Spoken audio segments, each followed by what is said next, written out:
Hi friends, ಈಗ ಇವತ್ತು ನಾವು ಐ ಕನೆಕ್ಟ್ ಬಗ್ಗೆ ತಿಳ್ಕೊಳ್ಳೋಣ. ಟೊಯೋಟಾದವ್ರದ್ದು ಓನ್ ಆಪ್ ಇದು.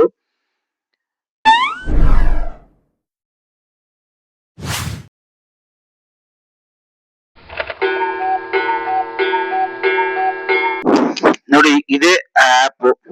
ಈ ಆಪ್ ಇಂದ ತುಂಬಾನೇ ಯೂಸ್ಫುಲ್ ಇದೆ. ಏನು ಅಂತಂದ್ರೆ, ನಾವೀಗ ಎಲ್ಲಾದ್ರೂ ಹೋಗಿರ್ತೀವಿ, ಜಸ್ಟ್ ಲಾಕ್ ಆಗಿರಲ್ಲ, ಇಲ್ಲ ಹೆಡ್ಲೈಟ್ ಆಫ್ ಆಗಿರಲ್ಲ, ಅವಾಗ ನಾವು ಮೊಬೈಲ್ ಅಲ್ಲೇ ಕೂತ್ಕೊಂಡು ಕಂಟ್ರೋಲ್ ಮಾಡ್ಬೋದು. ನೋಡಿ, ಇವಾಗ ಹೆಡ್ಲೈಟ್ ಬಂದು ನಮ್ದು ಆನ್ ಅಲ್ಲೇ ಇದೆ. ನೋಡಿ, ಈಗ ಹೆಡ್ಲೈಟ್ ಆನ್ ಮಾಡಿ ತೋರಿಸ್ತೀನಿ. ನೋಡಿ, ಈಗ ಹೆಡ್ಲೈಟ್ ಆನ್ ಅಲ್ಲೇ ಇದೆ.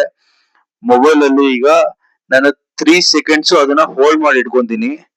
ನೋಡಿ, ಜಸ್ಟ್ 3 ಸೆಕೆಂಡ್ಸ್ ಹೋಲ್ಡ್ ಮಾಡಿ ಇಟ್ಕೊಂಡ್ರೆ ಆಟೋಮೆಟಿಕ್ ಆಗಿ ಆಫ್ ಆಗುತ್ತೆ. ನೋಡಿ, ಆಫ್ ಆಯ್ತು. ನೆಕ್ಸ್ಟ್ ಇನ್ನೊಂದು ಆಪ್ಷನ್ ಬಂದು, ಇವಾಗ ನಾನೀಗ ಲಾಕ್ ಮಾಡ್ದೇನೆ, ಇವಾಗ ಮಾಲ್ ಅಲ್ಲಿ ಎಲ್ಲಾದ್ರೂ ಆಗಿರ್ಬೋದು, ಲಾಕ್ ಮಾಡಿರಲ್ಲ, ಹಾಗೆ ಮೇಲ್ ಬಂದ್ಬಿಟ್ಟಿರ್ತೀನಿ. ಅವಾಗ ರಿಮೋಟ್ ಕಂಟ್ರೋಲ್ ಅಲ್ಲಿ ಆಗಲ್ಲ. ನೋಡಿ, ಜಸ್ಟ್ 3 ಸೆಕೆಂಡ್ ಹೋಲ್ಡ್ ಮಾಡಿ ಇಟ್ಕೊಂಡ್ರೆ ಆಟೋಮೆಟಿಕ್ಲಿ ಲಾಕ್. ನೋಡಿ, ಲಾಕ್ ಆಯ್ತು. ಇದೆಲ್ಲ ಯೂಸ್ಫುಲ್ ಆಪ್ಷನ್ ಸಕ್ಕದಾಗಿದೆ. ಮತ್ತೆ ಇನ್ನೊಂದು ಇದರಲ್ಲಿ GPS ಆಪ್ಷನ್ ಇದೆ. ಮತ್ತೆ ಇದರಲ್ಲಿ ಇನ್ನೊಂದು ಏನ್ ಆಪ್ಷನ್ ಅಂತಂದ್ರೆ, ಫೈಂಡ್ ಮೈ ಕಾರ್ ಅಂತ ಆಪ್ಷನ್ ಇದೆ. ಇದು GPS ತರ ವರ್ಕ್ ಆಗುತ್ತೆ.